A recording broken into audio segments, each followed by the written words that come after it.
নীলফামারী জেলার খরাপ্রবণ এলাকায় আমিষ জাতীয় খাদ্যের চাহিদা পূরণে মাছের উৎপাদন বৃদ্ধির লক্ষ্যে মনোসেক্স তেলাপিয়ার চাষ শুরু করেছে মৎস্য বিভাগ। বিস্তারিত দেখুন আমাদের নীলফামারী জেলা সংবাদ প্রতিনিধি মোহাম্মদ নুরুল ইসলামের পাঠানো তথ্যচিত্র নিয়ে একটি ডেস্ক রিপোর্ট। নীলফামারী জেলার অধিকাংশই মৌসুমী পুকুর, ফলে এসব পুকুরে রুই কাতলা 2 থেকে 4 মাসের মধ্যেও বড় করা সম্ভব হয় না। এজন্য জেলার ক্ষুদ্র কৃষকদের উন্নয়নের জন্য সমন্বিত কৃষি উন্নয়ন প্রকল্পের অধীন IAPP স্বল্পমেয়াদী মনোসেক্স তেলাপিয়া চাষের উদ্যোগ গ্রহণ করেছে।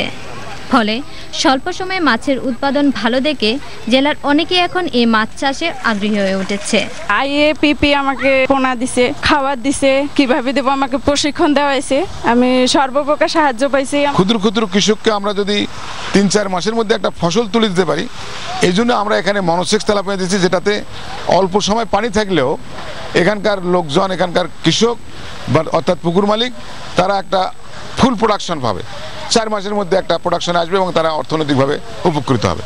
জেলায় স্বল্প সময়ে অধিক লাভ হয় মনোসেক্স তেলাপিয়া চাষে জনগণকে উৎসাহিত করতে চাষী সমাবেশ, মাঠ দিবস ও প্রদর্শনী স্থাপন করেছে স্থানীয় মৎস্য বিভাগ।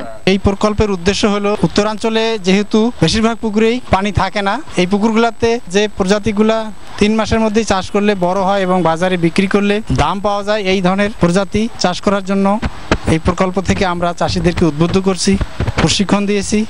জেলায় স্বল্পকালীন মেয়াদী এই মাছ চাষে আমিষের ঘাটতি পূরণ সহ অল্প সময়ে বাজারজাত করে অধিক মুনাফা অর্জন করা সম্ভব। ফলে জেলায় মৎস্য চাষিদের উন্নত প্রশিক্ষণ দেওয়া গেলে মনোসেক্স তেলাপিয়া চাষ আরও বৃদ্ধি পাবে। নুরুন নাহার লিজা, বাংলাদেশ টেলিভিশন।